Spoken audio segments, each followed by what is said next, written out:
President, maybe you're going to have to keep fighting and suffering a lot because both sides are suffering before you pull them apart, before they're able to be pulled apart. But we're going to be very tough, whether it's Russia or anybody else. We're going to be very tough. That's a bloodbath that's going on over there. He actually told me, I mean, I made it very clear. He said, we have no choice but to attack based on that. And Putin said to me, you know, you're not tough on Russia. You stopped the biggest, most important job we've ever done. You stopped it. And Biden came in and he let it be built. And I'll tell you what, I'll never forget the day.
Mr. President, so would you consider to put more sanctions on Russia? Because this discussion is going on now for weeks and months, and you tweeted about it once, but then nothing happens. So yeah, when I see the moment when we're not going to make a deal, when this thing won't stop, is there a deadline? At that moment, yeah, it's in my brain, the deadline.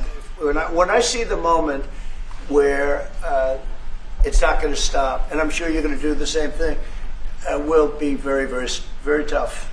And it could be on both countries, to be honest. You know, it takes two to tango. But we're going to be very tough, whether it's Russia or anybody else. We're going to be very tough. That's a bloodbath that's going on over there. And when I see the moment where I say, well, they're going to just keep fighting. You know, I gave the analogy yesterday when I spoke to President Putin. I had a 2-hour and 15-minute call with him. Sometimes, and this is me speaking maybe in a negative sense, but sometimes you see two young children fighting like crazy. They hate each other and they're fighting in a park.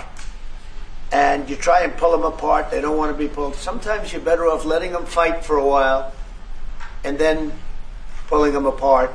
And I gave that analogy to Putin yesterday. I said, President, maybe you're going to have to keep fighting and suffering a lot because both sides are suffering before you pull them apart, before they're able to be pulled apart. But it's a pretty known analogy. You have two kids, they fight.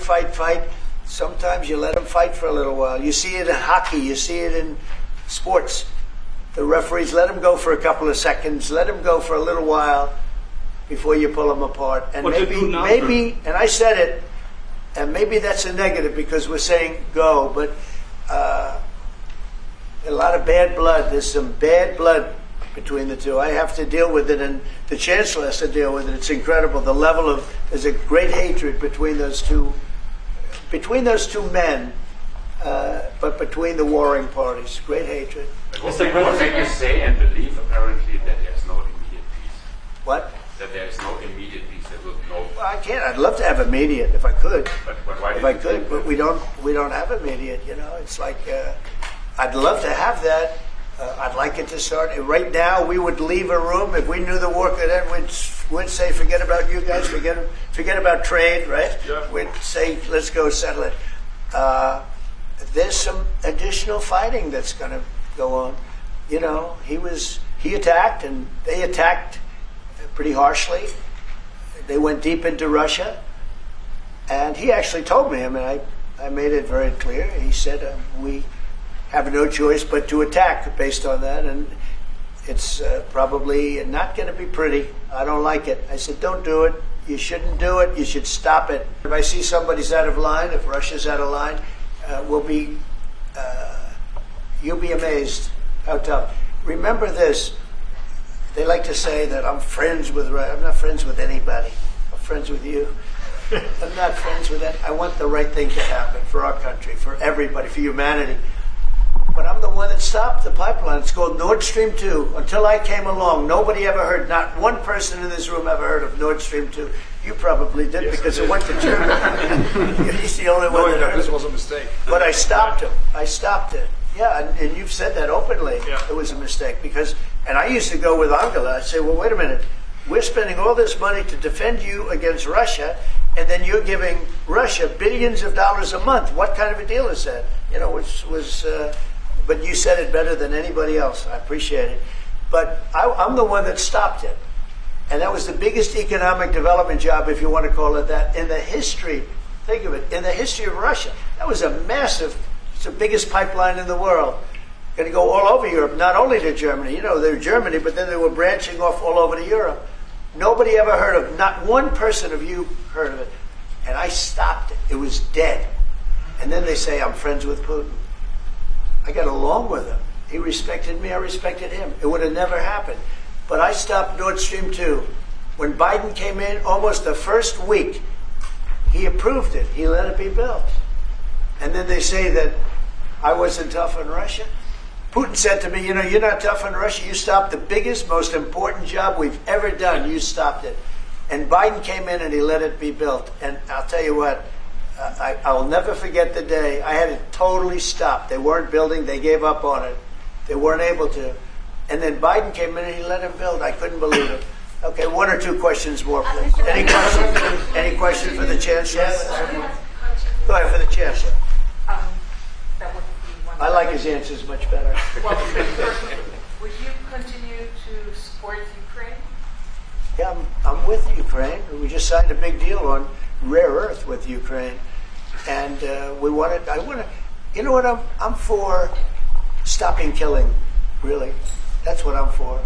Again, a war that would have never started, should have never started. I want to see the killing stop. We spent $350 billion, much more than Europe, but Europe spent a lot also, and they spent way over $100 billion. Yeah. So you're talking about close to $500 billion went into that whole thing. And it's not even the money, and I know with you too, it's a lot of money, but it's the death that's being caused. We went to the Middle East. I went last week to the Middle East. We took in $5.1 trillion. That's many, many times. That's 30, 40 times, 50 times more than what we're talking about. It's think of that, $5.1 trillion of investment with one trip that lasted 4 days. So it's not the money. It's a little the money, but not the money, the big thing. The big thing is the death.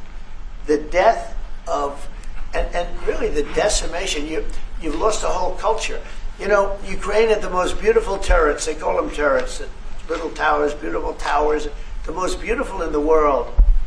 They're all now laying on their side, blown to smithereens. It'll never happen again. They've taken away the culture of a country.